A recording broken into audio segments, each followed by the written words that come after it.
ಮಿತ್ರರೇ ನಮಸ್ಕಾರ. ಮಿತ್ರರೇ, ಈ ನೇತ್ರಾವತಿ ತಪ್ಪಲಿನ ಪ್ರಕರಣ ಏನಿದೆ ಈ ಕುರಿತಾಗಿ ಒಂದಷ್ಟು ಡೆವಲಪ್ಮೆಂಟ್ಗಳು ಆಗ್ತಾನೆ ಇದೆ. SIT ಒಂದು ಕಡೆ ತನಿಖೆಯನ್ನು ಮುಂದುವರೆಸಿದೆ. ಈಗಾಗಲೇ 8 ಪಾಯಿಂಟ್ಗಳನ್ನು ಅಗೆಯಲಾಗಿದೆ. ಅದರ ಪೈಕಿ 6ನೇ ಪಾಯಿಂಟ್ನಲ್ಲಿ ಒಂದಷ್ಟು ಅಸ್ಥಿಪಂಜರದ ಅವಶೇಷಗಳು ಸಿಕ್ಕಿದೆ. ಇದನ್ನು FSLಗೆ ರವಾನೆ ಮಾಡಲಾಗಿದೆ. FSLನಲ್ಲಿ ಅದರ ಸುದೀರ್ಘವಾದಂತಹ ಸ್ಟಡಿ ನಡೆಯುತ್ತೆ. ಅದರ ಬಗ್ಗೆ ರಿಪೋರ್ಟ್ ಕೊಡೋದಕ್ಕೆ ಇನ್ನೊಂದಷ್ಟು ದಿನ ಆಗುತ್ತೆ. ಹಾಗಂತ SIT ಅಧಿಕಾರಿಗಳೇನು ಸುಮ್ಮನೆ ಕೂತಿಲ್ಲ. ಈ ತನಿಖೆಯನ್ನು ಇನ್ನೊಂದು ಹಂತಕ್ಕೆ ಕೊಂಡೊಯ್ಯೋದಕ್ಕೆ ಏನೆಲ್ಲ ಪ್ರಯತ್ನಗಳು ಬೇಕೋ ಎಲ್ಲವುದನ್ನು ಮಾಡ್ತಾ ಇದ್ದಾರೆ. ಇವತ್ತು 9ನೇ ಪಾಯಿಂಟ್ನಲ್ಲಿ ಅಗೆಯಲಾಗುತ್ತೆ. ನಿನ್ನೆ 2 ಪಾಯಿಂಟ್ನಲ್ಲಿ ಅಗದ್ರೂ ಕೂಡ ಅಲ್ಲೇನೂ ಸಿಕ್ಕಿಲ್ಲ. ಈ 9ನೇ ಪಾಯಿಂಟ್ ಏನಿದೆ ಇದು ತೀರಾ ಇಂಪಾರ್ಟೆಂಟ್ ಆಗುತ್ತೆ. ಇದ್ರ ಬಗ್ಗೆ ಸಾಕ್ಷಿದಾರನೂ ಕೂಡ ತೀರಾ ನಿರೀಕ್ಷೆಯನ್ನು ಇಟ್ಕೊಂಡಿದ್ದಾನಂತೆ. ಅದ್ರ ಬಗ್ಗೆ ಒತ್ತಿ ಹೇಳ್ತಾ ಇದ್ದಾನಂತೆ ಇಲ್ಲಿ 100% ಸಿಗುತ್ತೆ ಅಂತ. ಕೇವಲ 9 ಮಾತ್ರ ಅಲ್ಲ, 9ರಿಂದ 13ನೇ ಪಾಯಿಂಟ್ ಏನಿದೆ ಇದೆಲ್ಲದೂ ಕೂಡ ಇಂಪಾರ್ಟೆಂಟ್ ಅಂತ ಆತ ಹೇಳ್ತಾ ಇದ್ದಾನಂತೆ. ಇದರ ಜೊತೆಗೆ ಮಾತ್ರ ಇನ್ನೊಂದಷ್ಟು ಬೆಳವಣಿಗೆ ಕೂಡ ಆಗ್ತಾ ಇದೆ. ಈ 13 ಪಾಯಿಂಟ್ಗಳ ಜೊತೆಗೆ SIT ಕಲ್ಲೇರಿ ಪ್ರಕರಣದ ಬಗ್ಗೆಯೂ ಕೂಡ ಯೋಚನೆ ಮಾಡ್ತಾ ಇದೆ. ನಿಮಗೆಲ್ಲ ಗೊತ್ತೇ ಇದೆ ಕಲ್ಲೇರಿ ಪ್ರಕರಣ ಯಾಕೆ ಇಂಪಾರ್ಟೆಂಟ್ ಆಗುತ್ತೆ ಅಂತ. ಈ ಸಾಕ್ಷಿದಾರ ಬಂದು ಈ ಸಾಕ್ಷಿ ನುಡಿತಾ ಇದ್ದಾನಲ್ಲ, ಆತನಿಗೆ ಪಾಪ ಪ್ರಜ್ಞೆ ಕಾಡಿದೆ ಅಂತ ಆತ ಹೇಳದ್ನಲ್ಲ, ಅದಕ್ಕೆ ಕಾರಣವಾದಂತಹ ಪ್ರಕರಣವೇ ಈ ಕಲ್ಲೇರಿ ಪ್ರಕರಣ. ಅಲ್ಲಿ ಬಾಲಕಿಯನ್ನು ನಾನು ಹೂತುಬಿಟ್ಟಿದ್ದೀನಿ, ಆ ಬಾಲಕಿಯ ಮೇಲೆ ಅತ್ಯಾಚಾರ ಆಗಿತ್ತು ಅಂತ ಈತ ಹೇಳಿದ್ದ. ಹೀಗಾಗಿ ಆ ಪ್ರಕರಣದ ಬಗ್ಗೆಯೂ ಕೂಡ SIT ಈಗ ಗಮನ ಹರಿಸಿದೆ. ಅದಕ್ಕೆ ಬೇಕಾದಂತಹ ಒಂದಷ್ಟು ಸಿದ್ಧತೆಗಳನ್ನು ಮಾಡಿಕೊಳ್ತಾ ಇದೆ. ಅದನ್ನು ಕೂಡ ಈ ವಿಡಿಯೋದಲ್ಲಿ ನಿಮಗೆ ಡೀಟೇಲ್ ಆಗಿ ತಿಳಿಸ್ಕೊಡ್ತೀನಿ. ಇದರ ಜೊತೆಗೆ ಮಿತ್ರರೇ, ಈ ಇಡೀ ಪ್ರಕರಣದಲ್ಲಿ ಒಂದು ಅನಗತ್ಯ ಬೆಳವಣಿಗೆ ನಡೆದಿದೆ. ಇದು ನನ್ನ ದೃಷ್ಟಿಯಲ್ಲಂತೂ ತೀರಾ ಅನಗತ್ಯ. ಈ ಸಂದರ್ಭದಲ್ಲಿ ಇದು ಸಮಾಜದಲ್ಲಿ ಒಂದಷ್ಟು ಹುಳಿ ಹಿಂಡುವಂತಹ ಕೆಲಸಕ್ಕೆ ಕಾರಣ ಆಗುತ್ತೆ. ಅದರ ಬಗ್ಗೆಯೂ ಕೂಡ ಈ ವಿಡಿಯೋದಲ್ಲಿ ನಿಮಗೆ ಕೊನೆಯದಾಗಿ ತಿಳಿಸ್ಕೊಡ್ತೀನಿ. ಹೀಗಾಗಿ ನೀವು ಈ ವಿಡಿಯೋನ ಕೊನೆವರೆಗೂ ಮಿಸ್ ಮಾಡದೆ ನೋಡಿ. ಮಿತ್ರರೇ, ಈ ನೇತ್ರಾವತಿ ತಪ್ಪಲಿನ ಪ್ರಕರಣ ಜೂನ್ 22ನೇ ತಾರೀಕು ಮೊದಲಿಗೆ ಸದ್ದು ಮಾಡಿತು.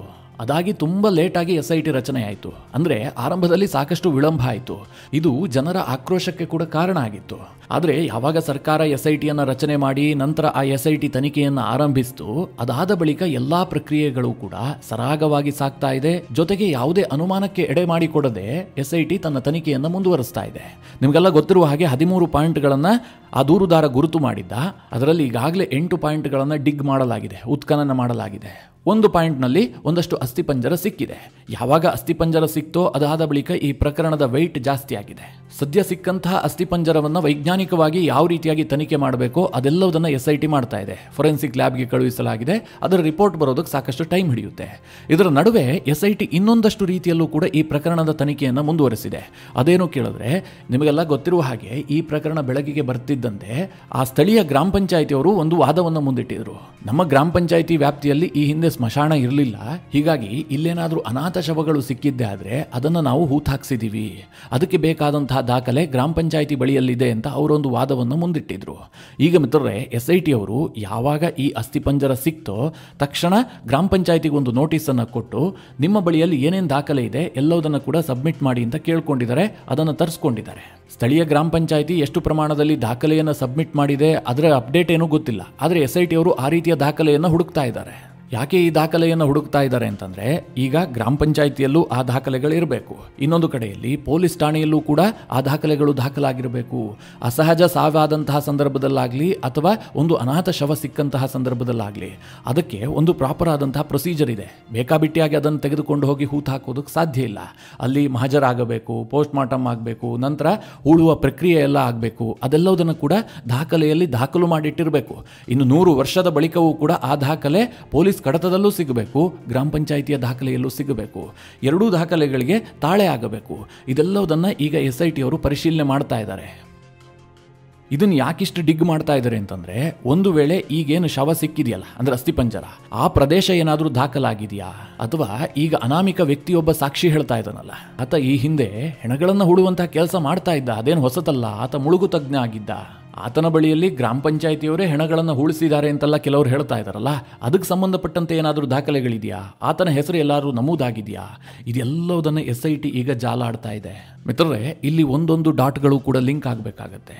ಒಂದು ವೇಳೆ ಈಗ ಸಿಕ್ಕಂತಹ ಅಸ್ಥಿಪಂಜರಕ್ಕೆ ಯಾವುದೇ ದಾಖಲೆಯಲ್ಲೂ ಕೂಡ ಸಣ್ಣ ಮಾಹಿತಿಯೂ ಸಿಗದೇ ಇದ್ದರೆ, ಪೊಲೀಸ್ ಠಾಣೆಯ ದಾಖಲೆಯಲ್ಲೂ ಮಾಹಿತಿ ಇಲ್ಲ, ಇನ್ನೊಂದು ಕಡೆ ಗ್ರಾಮ ಪಂಚಾಯಿತಿಯಲ್ಲೂ ಮಾಹಿತಿ ಇಲ್ಲ, ಹೀಗಾಗಿದ್ದೇ ಆದರೆ ಇದೊಂದು ಅಸಹಜ ಸಾವು, ಇಲ್ಲೇನೋ ಸ್ವಲ್ಪ ವ್ಯತ್ಯಾಸಗಳಾಗಿದೆ, ಕೊಲೆಯಾಗಿ ಹೂಟು ಹಾಕಿರುವಂಥ ಬಾಡಿ ಇರಬಹುದು ಅನ್ನುವಂಥ ಅನುಮಾನ ದಟ್ಟವಾಗುತ್ತೆ.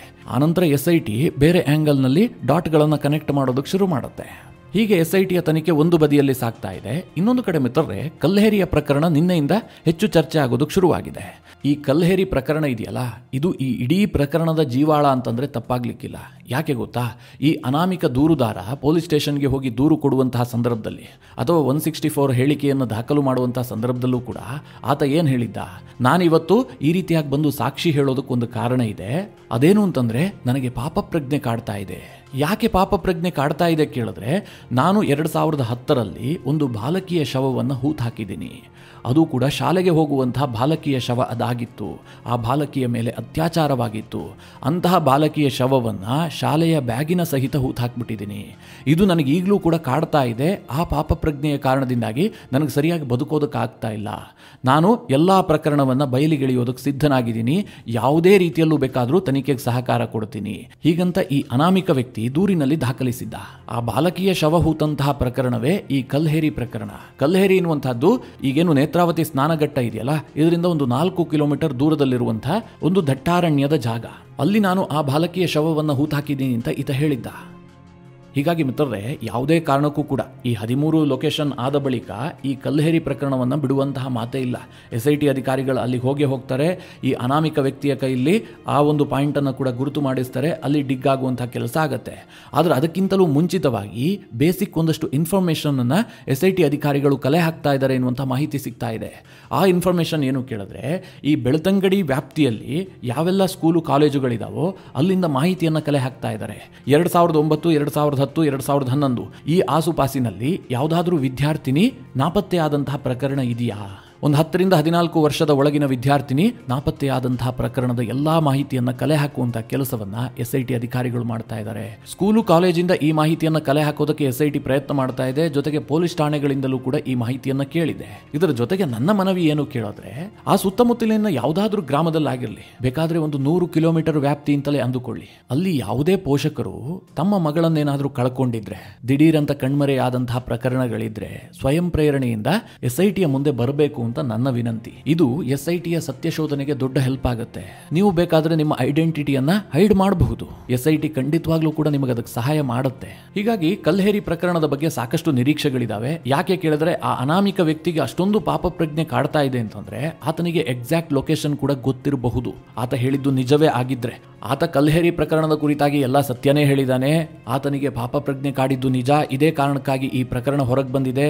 ಇದೆಲ್ಲವೂ ಕೂಡ ಅವನ ವರ್ಷನ್. ನಾನೆಲ್ಲೂ ಕೂಡ ಇದನ್ನ ಸತ್ಯ ಅಂತ ಹೇಳ್ತಾ ಇಲ್ಲ. ಆದರೆ SIT ಅಧಿಕಾರಿಗಳು ಇದನ್ನ ಗಂಭೀರವಾಗಿ ಪರಿಗಣಿಸಿದ್ದಾರೆ. ಪರಿಗಣಿಸಲೇಬೇಕಾದಂತಹ ಪ್ರಕರಣವೂ ಕೂಡ ಇದು. ಹೀಗಾಗಿ ಮುಂದಿನ ದಿನಗಳಲ್ಲಿ ಈ ತನಿಖೆ ಇನ್ನಷ್ಟು ತೀವ್ರಗೊಳ್ಳುತ್ತೆ. ಇನ್ನು ಇವತ್ತು 9, 10 ಮತ್ತು 11 ಈ 3 ಪಾಯಿಂಟ್ಗಳಲ್ಲಿ ಉತ್ಖನನ ಕಾರ್ಯ ನಡೀಬಹುದು. ಒಂದು ವೇಳೆ 9ನೇ ಪಾಯಿಂಟ್ನಲ್ಲಿ ಏನಾದರೂ ಅಸ್ಥಿಪಂಜರದ ಅವಶೇಷಗಳು ಸಿಕ್ಕಿದ್ದೆ ಆದ್ರೆ ಇವತ್ತಿಗೆ ಅದೊಂದೇ ಪಾಯಿಂಟ್ ಆದ್ರೂ ಕೂಡ ಏನು ಆಶ್ಚರ್ಯ ಇಲ್ಲ. ಯಾಕಂದ್ರೆ ಅಸ್ಥಿಪಂಜರ ಸಿಕ್ಕಂತಹ ಸಂದರ್ಭದಲ್ಲಿ ಅದಕ್ಕೆ ಸ್ವಲ್ಪ ಸಮಯ ಜಾಸ್ತಿ ಬೇಕಾಗುತ್ತೆ. ಅಲ್ಲಿ ಕ್ರೈಮ್ ಸೀನ್ ಅನ್ನ ಪ್ರೊಟೆಕ್ಟ್ ಮಾಡಬೇಕಾಗುತ್ತೆ. ಅನಂತರ ಅದನ್ನ FSLಗೆ ರವಾನೆ ಮಾಡಬೇಕಾಗುತ್ತೆ. ಇದಕ್ಕೆ ಸಾಕಷ್ಟು ಸಮಯ ಹಿಡಿಯುತ್ತೆ. ಏನು ಸಿಕ್ಕಿಲ್ಲ ಅಂತಂದ್ರೆ ಇವತ್ತೊಂದು 2-3 ಪಾಯಿಂಟ್ ಅಗಿಯುವಂತಹ ಸಾಧ್ಯತೆಯೂ ಕೂಡ ಇದೆ. ಮಿತ್ರರೇ, ಇನ್ನೊಂದು ವಾದ ಏನಿದೆ ಈ ಪ್ರಕರಣದಲ್ಲಿ ಅಂತಂದ್ರೆ, ಈಗಾಗಲೇ 8 ಪಾಯಿಂಟ್ಗಳನ್ನೇನು ಅಗದಿದಾರಲ್ಲ, ಇದರಲ್ಲಿ 6ನೇ ಪಾಯಿಂಟ್ ಅಲ್ಲಿ ಅಸ್ಥಿಪಂಜರ ಸಿಕ್ಕಿರುವಂತಹದ್ದು ಜಗಜ್ಜಾಹೀರಾಗಿದೆ. ಉಳಿದಂತಹ ಕೆಲ ಪಾಯಿಂಟ್ಗಳಲ್ಲೂ ಕೂಡ ಏನೋ ಒಂದಷ್ಟು ಸಿಕ್ಕಿದೆ. ಯಾಕೆ ಕೇಳಿದ್ರೆ, ಈ ಪ್ರಕರಣದಲ್ಲಿ SIT ಅಧಿಕಾರಿಗಳು ಏನು ಮಾಹಿತಿ ಕೊಡ್ತಾ ಇಲ್ವಲ್ಲ, ಸಿಕ್ಕಿದ್ರೂ ಸಿಕ್ಕಿರಬಹುದು ಅನ್ನುವಂಥ ಒಂದು ವಾದ ಬಹಳ ಜೋರಾಗಿ ನಡೀತಾ ಇದೆ. ಆದ್ರೆ ಮಿತ್ರರೇ, ಆ ಸಾಧ್ಯತೆಗಳು ಇಲ್ವೇ ಇಲ್ಲ. ಯಾಕೆ ಗೊತ್ತಾ? ಯಾವಾಗ ಅಸ್ಥಿಪಂಜರ ಸಿಗುತ್ತೋ ತಕ್ಷಣ ಆ ಲೊಕೇಶನ್ ಅನ್ನ, ಆ ಇಡೀ ಪ್ರದೇಶವನ್ನ SIT ಅಧಿಕಾರಿಗಳು ಸೀಲ್ ಮಾಡಿಬಿಡ್ತಾರೆ. ಈಗ ಉದಾಹರಣೆಗೆ 6ನೇ ಪಾಯಿಂಟ್ ನಲ್ಲಿ ಅಸ್ಥಿಪಂಜರ ಸಿಕ್ತು. ತಕ್ಷಣ SIT ಅಧಿಕಾರಿಗಳು ಏನ್ ಮಾಡಿದ್ರು, ಅಲ್ಲೊಂದಷ್ಟು ಜಂಕ್ ಶೀಟ್ ಗಳನ್ನ ಹಾಕಿದ್ರು, ಶೇಡ್ ನಟ್ ಗಳನ್ನ ಬಳಸಿ ಆ ಇಡೀ ಲೊಕೇಶನ್ ಅನ್ನ ಮುಚ್ಚಾಕಿದ್ರು. ಯಾಕೆ ಕೇಳಿದ್ರೆ, ಕ್ರೈಮ್ ಸೀನ್ ಅನ್ನ ಪ್ರೊಟೆಕ್ಟ್ ಮಾಡಬೇಕಾಗುತ್ತೆ. ಇದು ವೆರಿ ಇಂಪಾರ್ಟೆಂಟ್. ಈಗ 8 ಲೊಕೇಶನ್ಗಳ ಪೈಕಿ 7 ಲೊಕೇಶನ್ ನಲ್ಲಿ ಹಾಗೇನೂ ಮಾಡಿಲ್ಲ. ಕೇವಲ 6ನೇ ಲೊಕೇಶನ್ ಅನ್ನು ಮಾತ್ರ ಪ್ರೊಟೆಕ್ಟ್ ಮಾಡುವಂತಹ ಕೆಲಸವನ್ನ SIT ಮಾಡಿದೆ. ಅಂದ್ರೆ ಅಲ್ಲಿ ಮಾತ್ರ ಮೂಳೆಯ ಅವಶೇಷ ಸಿಕ್ಕಿರುವಂತಹದ್ದು. ಉಳಿದ ಯಾವ ಕಡೆಯೂ ಕೂಡ ಇದುವರೆಗೆ ಅಂತಹ ಯಾವುದೇ ಅವಶೇಷಗಳು ಸಿಕ್ಕಿಲ್ಲ. ಇನ್ನು ಈ ಇಡೀ ಪ್ರಕರಣಕ್ಕೆ ಕುರಿತಾಗಿ ಒಂದು ಬೇಡದ ಪ್ರಯತ್ನ ಒಂದು ನಡೀತಾ ಇದೆ ಅಂತ ಹೇಳಿದ್ನಲ್ಲ, ಆ ವಿಚಾರಕ್ಕೆ ಬಂದ್ಬಿಡೋಣ. ಆ ಪ್ರಯತ್ನ ಏನು ಕೇಳಿದ್ರೆ, ಧರ್ಮಸ್ಥಳ ಫೈಲ್ಸ್ ಅನ್ನುವಂಥ ಹೆಸರಿನಲ್ಲಿ ಕರ್ನಾಟಕ ಫಿಲ್ಮ್ ಚೇಂಬರ್ನಲ್ಲಿ ಒಂದು ಸಿನಿಮಾ ಟೈಟಲ್ ರಿಜಿಸ್ಟರ್ ಆಗಿದೆ. ನಿರ್ಮಾಪಕ ಎ ಗಣೇಶ್ ಅನ್ನುವಂಥವರು ಈ ಸಿನಿಮಾದ ಟೈಟಲ್ ಅನ್ನು ಪಡೆದುಕೊಂಡಿದ್ದಾರೆ. ಅವರೇ ರಿಜಿಸ್ಟರ್ ಮಾಡಿರುವಂತಹದ್ದು. ಇಲ್ಲಿ ನಿರ್ಮಾಪಕ ಎ ಗಣೇಶ್ ಅವರ ಉದ್ದೇಶ ಏನಾಗಿದೆ ಕೇಳಿದ್ರೆ, ಈ ಧರ್ಮಸ್ಥಳ ಫೈಲ್ಸ್ ಹೆಸರಿನಲ್ಲಿ 6 ಭಾಷೆಯಲ್ಲಿ ಒಂದು ವೆಬ್ ಸೀರೀಸ್ ಅನ್ನು ತರಬೇಕು. ಈ ಇಡೀ ಪ್ರಕರಣವನ್ನ ನಾವು ವೆಬ್ ಸೀರೀಸ್ ಮಾಡ್ತೀವಿ ಹೀಗಂತ ಅವ್ರು ಹೇಳ್ತಾ ಇದ್ದಾರೆ. ನಾನು ಯಾಕೆ ಇದನ್ನು ಅನಗತ್ಯ ಪ್ರಯತ್ನ ಅಥವಾ ಈಗ ಇದು ಬೇಡ ಆಗಿತ್ತು ಅಂತ ಹೇಳಿದೆ ಅಂತಂದರೆ ಇದು ತುಂಬ ಅರ್ಲಿ ಆಗುತ್ತೆ ಮಿತ್ರರೇ. ಪ್ರಕರಣ ಯಾವುದೇ ತಾರ್ಕಿಕ ಅಂತ್ಯವನ್ನು ಕಂಡಿಲ್ಲ. ಅಂದರೆ SITಯಿಂದ ಯಾವುದೇ ಅಂಶಗಳು ಕೂಡ ಹೊರಗೆ ಬಂದಿಲ್ಲ. ಇದು ಸತ್ಯ, ಇದು ಸುಳ್ಳು, ಇಲ್ಲಿ ಈತ ಸತ್ಯ ಹೇಳ್ತಾ ಇದ್ದಾನೆ, ಇಂತಹದ್ದೊಂದು ನಡೆದಿತ್ತು, ಇಂಥವರು ಅಪರಾಧಿಗಳು, ಇದು ಯಾವುದರ ಬಗ್ಗೆಯೂ ಕೂಡ ಯಾವುದೇ ಕ್ಲಾರಿಟಿ ಇಲ್ಲ. ಸಮಾಜ ಬಹಳ ಸ್ಪಷ್ಟವಾಗಿ ಎರಡು ರೀತಿಯಲ್ಲಿ ಡಿವೈಡ್ ಆಗಿಬಿಟ್ಟಿದೆ. ಒಂದಷ್ಟು ಜನ ಈ ಪ್ರಕರಣದಲ್ಲಿ ತೀರಾ ಮುಂದೆ ಹೋಗಿ ಯೋಚನೆ ಮಾಡ್ತಾ ಇದ್ದಾರೆ. ಅನಾಮಿಕ ವ್ಯಕ್ತಿ ಹೇಳ್ತಾ ಇರುವಂತಹ ಪ್ರತಿ ಮಾತು ಕೂಡ ಸತ್ಯ ಅಂತ ಕೆಲವರು ವಾದ ಮಾಡ್ತಾ ಇದ್ದಾರೆ. ಇನ್ನು ಕೆಲವರು ಇದು ಕ್ಷೇತ್ರದ ಹೆಸರನ್ನ ಕೆಡಿಸುವಂತಹ ಉದ್ದೇಶ ಹೊಂದಿದೆ ಅಥವಾ ಇನ್ಯಾರ್ದೋ ಹೆಸರಿಗೆ ಮಸಿ ಬೆಳೆಯುವಂತಹ ಪ್ರಯತ್ನ ಇದು ಅಂತ ಇನ್ನು ಕೆಲವರು ವಾದ ಮಾಡ್ತಾ ಇದ್ದಾರೆ. ಹೀಗಾಗಿ ಸ್ಪಷ್ಟವಾಗಿ ಸಮಾಜ ಎರಡು ಭಾಗಗಳಾಗಿದೆ. ಇಂತಹ ಸಂದರ್ಭದಲ್ಲಿ ಸಿನಿಮಾ ಅನ್ನುವಂಥದ್ದು ಬಹಳ ದೊಡ್ಡದಾದಂತಹ ಪ್ರಭಾವಿ ಮಾಧ್ಯಮ, ಸಮಾಜದ ಮೇಲೆ ಬಹಳ ಆಳವಾದಂತಹ ಪ್ರಭಾವ ಬೀರುತ್ತೆ. ನೀವೇ ನೋಡಿದ್ರಿ, ಕಾಶ್ಮೀರಿ ಫೈಲ್ಸ್ ಬಂತು, ಕೇರಳ ಫೈಲ್ಸ್ ಬಂತು.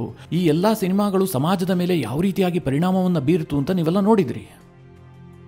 ಆದರೆ ಆ ಎಲ್ಲ ಪ್ರಕರಣಗಳು ಕೂಡ ಇತಿಹಾಸದಲ್ಲಿ ದಾಖಲಾದಂತಹ ಪ್ರಕರಣಗಳು, ಅದಕ್ಕೊಂದಷ್ಟು ಎವಿಡೆನ್ಸ್ಗಳಿದ್ವು, ಎಲ್ಲವೂ ಫೈನಲ್ ಆಗಿ ಹೋಗಿತ್ತು. ಹೀಗಾಗಿ ಕಾಶ್ಮೀರ ಫೈಲ್ಸ್ ಇರಬಹುದು ಅಥವಾ ಕೇರಳ ಫೈಲ್ಸ್ ಇರಬಹುದು, ಅಂತಹ ಸಿನಿಮಾ ಮಾಡೋದರಲ್ಲಿ ಯಾವುದೇ ತಪ್ಪಿಲ್ಲ. ಆದರೆ ಈಗ ಈ ಪ್ರಕರಣ ಈಗ ತಾನೇ ಬೆಳಕಿಗೆ ಬಂದಿದೆ. ಇದು ಸತ್ಯವೋ ಸುಳ್ಳೋ ಯಾರಿಗೂ ಗೊತ್ತಿಲ್ಲ. SIT ತನಿಖೆ ಈಗ ತಾನೇ ಕಣ್ಣು ಬಿಡ್ತಾ ಇದೆ. ಇಂತಹ ಸಂದರ್ಭದಲ್ಲಿ ಸಿನಿಮಾ ಮಾಡೋದಕ್ಕೆ ಮುಂದಾಗೋದು ಅಥವಾ ವೆಬ್ ಸೀರೀಸ್ ಅನ್ನು ಹೊರಗೆ ತರೋದಕ್ಕೆ ಮುಂದಾಗುವಂತದ್ದು ಬಹಳ ಅನರ್ಥಕ್ಕೆ ಕಾರಣವಾಗಬಹುದು. ಸಮಾಜಕ್ಕೆ ಬಹಳ ಕೆಟ್ಟ ಸಂದೇಶ ಹೋಗಬಹುದು. ಈ ಸ್ಥಿತಿಯಲ್ಲಿ ನೀವು ಕಥೆಯನ್ನು ಯಾವ ರೀತಿಯಾಗಿ ಹೆಣೆಯೋದಕ್ಕೆ ಸಾಧ್ಯ ಇದೆ? ಅಲ್ಲಿ ತಪ್ಪಾಗಿದೆ ಅಂತ ನೀವು ಹೇಳಬೇಕು, ಇಲ್ಲ ತಪ್ಪೇ ನಡೆದಿಲ್ಲ ಅಂತ ನೀವು ಚಿತ್ರೀಕರಣವನ್ನು ಮಾಡಬೇಕಾಗತ್ತೆ. ತನಿಖೆಯೇ ಆಗದೆ, ಯಾವುದೇ ಎವಿಡೆನ್ಸ್ ಇಲ್ಲದೆ, ಎಲ್ಲೂ ಸಾಬೀತಾಗದೆ ಈ ಎರಡರಲ್ಲಿ ಯಾವುದನ್ನು ನೀವು ಸಿನಿಮಾ ಮಾಡಿದ್ರೂ ಕೂಡ ತಪ್ಪಾಗುತ್ತಲ್ವಾ? ಹೀಗಾಗಿ ಫಿಲ್ಮ್ ಚೇಂಬರ್ ಈ ಸಿನಿಮಾಗಾಗ್ಲಿ ಈ ವೆಬ್ ಸೀರೀಸ್ಗಾಗ್ಲಿ ಅವಕಾಶ ಕೊಟ್ಟಿದ್ರ ಬಗ್ಗೆ ವೈಯಕ್ತಿಕವಾಗಿ ನನಗೆ ಬಹಳಷ್ಟು ಆಕ್ಷೇಪಣೆಗಳಿದಾವೆ. ಆದರೆ ಈ ಬಗ್ಗೆ ಮಾಧ್ಯಮಗಳಿಗೆ ಸಂದರ್ಶನ ಕೊಟ್ಟಿರುವಂತಹ ನಿರ್ಮಾಪಕ ಗಣೇಶ್ ಅವರು ಏನು ಹೇಳಿದ್ದಾರೆ ಅಂತಂದ್ರೆ, ನಾನು ಎಲ್ಲರ ಒಪ್ಪಿಗೆಯನ್ನು ಪಡೆದೇ ಸಿನಿಮಾ ಮಾಡ್ತೀನಿ, 6 ಭಾಷೆಗಳಲ್ಲಿ ಸಿನಿಮಾವನ್ನು ಹೊರತರುವಂತಹ ಯೋಜನೆ ನಮಗಿದೆ, 2.5 ಗಂಟೆಯಲ್ಲಿ ಎಲ್ಲಾ ಕಥೆಯನ್ನ ಹೇಳೋದಕ್ಕೆ ಸಾಧ್ಯ ಇಲ್ಲದ ಕಾರಣದಿಂದಾಗಿ ವೆಬ್ ಸೀರೀಸ್ ಅನ್ನೇ ಮಾಡ್ತೀವಿ. MS ರಮೇಶ್ ಅವರ ನೇತೃತ್ವದಲ್ಲಿ ಸ್ಕ್ರಿಪ್ಟ್ ವರ್ಕ್ ಕೂಡ ನಡೀತಾ ಇದೆ. ನವೆಂಬರ್ನಲ್ಲಿ ವೆಬ್ ಸೀರೀಸ್ ಸೆಟ್ ಇರುತ್ತೆ ಅಂತೇಳಿ ಅವರು ಹೇಳಿಕೆ ಕೊಟ್ಟಿದ್ದಾರೆ. ನವೆಂಬರ್ಗೆ ಈ ತನಿಖೆ ಫೈನಲ್ ಆಗುತ್ತೆ ಅಂತ ಹೇಳೋದಕ್ಕೆ ಸಾಧ್ಯ ಇಲ್ಲ. ಯಾಕೆಂತಂದ್ರೆ ಈಗಾಗಲೇ ಒಂದು ಅಸ್ಥಿಪಂಜರ ಸಿಕ್ಕಿದೆಯಲ್ಲ, ಇದರ ಫೈನಲ್ ರಿಪೋರ್ಟ್ ಬರೋದಕ್ಕೆ ಸರಿಸುಮಾರು 4 ವಾರ ಬೇಕಾಗಬಹುದಂತೆ. ಒಂದು ಅಸ್ಥಿಪಂಜರಕ್ಕೆ ಇಷ್ಟು ಟೈಮ್ ಬೇಕಾದ್ರೆ ಇದೇನು 1-2 ಅಸ್ಥಿಪಂಜರದ ಕತೆ ಅಲ್ವಲ್ಲ, 106 ಅಂತ ಆ ವ್ಯಕ್ತಿ ಹೇಳಿರುವಂತಹದ್ದು. ಹೀಗಾಗಿ ಈ ಪ್ರಕರಣವನ್ನ SIT ತಾರ್ಕಿಕ ಅಂತ್ಯಕ್ಕೆ ತೆಗೆದುಕೊಂಡು ಹೋಗಬೇಕಾದ್ರೆ ಕನಿಷ್ಠ 1 ವರ್ಷವಾದರೂ ಬೇಕಾಗಬಹುದು. ಅಷ್ಟರೊಳಗೆ ನೀವು ವೆಬ್ ಸೀರೀಸ್ ಅನ್ನ ತರ್ತೀನಿ ಅಂತಂದ್ರೆ ನೀವು ಸಮಾಜಕ್ಕೆ ಏನು ಸಂದೇಶ ಕೊಡ್ತೀರಿ? ಯಾವ ಆಧಾರದಲ್ಲಿ ಸಂದೇಶವನ್ನು ಕೊಡೋದು ಹೊರಡ್ತೀರಿ? ಇನ್ನು ಈ ಬಗ್ಗೆ ಫಿಲ್ಮ್ ಚೇಂಬರ್ನ ಅಧ್ಯಕ್ಷ ನರಸಿಂಹಲು ಮಾತ್ರ ಬಹಳ ಜಾಣ್ಮೆಯಿಂದ ಜಾರಿಕೊಳ್ಳುವಂತಹ ಉತ್ತರ ಕೊಟ್ಟಿದ್ದಾರೆ. ನಮಗೆ ಈ ರೀತಿಯಾದಂತಹ ಒಂದು ಪ್ರಪೋಸಲ್ ಅನ್ನು ತಂದ್ರು, ನಾವು ಅವರ ಬಳಿಯಲ್ಲಿ ಮುಚ್ಚಳಿಕೆಯನ್ನು ಬರೆಸ್ಕೊಂಡು ಟೈಟಲ್ ಅನ್ನು ಕೊಟ್ಟಿದ್ದೀವಿ, ಮುಂದಾಗುವಂತಹ ಎಲ್ಲಾ ಪರಿಣಾಮಕ್ಕೆ ನೀವೇ ಹೊಣೆ ಅಂತ ನಾವು ಈಗಾಗಲೇ ಹೇಳಿಬಿಟ್ಟಿದ್ದೀವಿ. ಹೀಗಂತ ಜಾರಿಕೊಳ್ಳುವಂತಹ ಪ್ರಯತ್ನವನ್ನ ಫಿಲ್ಮ್ ಚೇಂಬರ್ನ ಅಧ್ಯಕ್ಷರು ಮಾಡ್ತಾ ಇದ್ದಾರೆ. ಮಿತ್ರರೇ, ಈ ಸಂದರ್ಭದಲ್ಲಿ ಈ ವಿಚಾರವಾಗಿ ವೆಬ್ ಸೀರೀಸ್ ಅನ್ನು ಮಾಡುವಂತಹದ್ದು ಎಷ್ಟು ಸರಿ? ನಿಮ್ಮ ಅನಿಸಿಕೆ ಅಭಿಪ್ರಾಯವನ್ನು ಕಮೆಂಟ್ ಮಾಡುವ ಮೂಲಕ ನಮಗೆ ತಿಳಿಸಿ. ಹಾಗೆ ನಿಮಗೆ ಈ ವಿಡಿಯೋ ಇಷ್ಟವಾದರೆ ಲೈಕ್ ಮಾಡಿ. ಜೊತೆಗೆ ನೀವಿನ್ನೂ ನಿಮ್ಮ ನೆಚ್ಚಿನ ಸಂಸ್ಕಾರ ಸೌರಭ ಯೂಟ್ಯೂಬ್ ಚಾನಲ್ನ ಸಬ್ಸ್ಕ್ರೈಬ್ ಮಾಡಿಲ್ಲ ಅಂತಾದರೆ ಈ ಕೂಡಲೇ ಸಬ್ಸ್ಕ್ರೈಬ್ ಮಾಡಿ. ಮುಂದಿನ ಎಲ್ಲ ಅಪ್ಡೇಟ್ಗಳ ನೋಟಿಫಿಕೇಷನ್ಗಾಗಿ ಬೆಲ್ ಐಕಾನ್ ಒತ್ತಿ.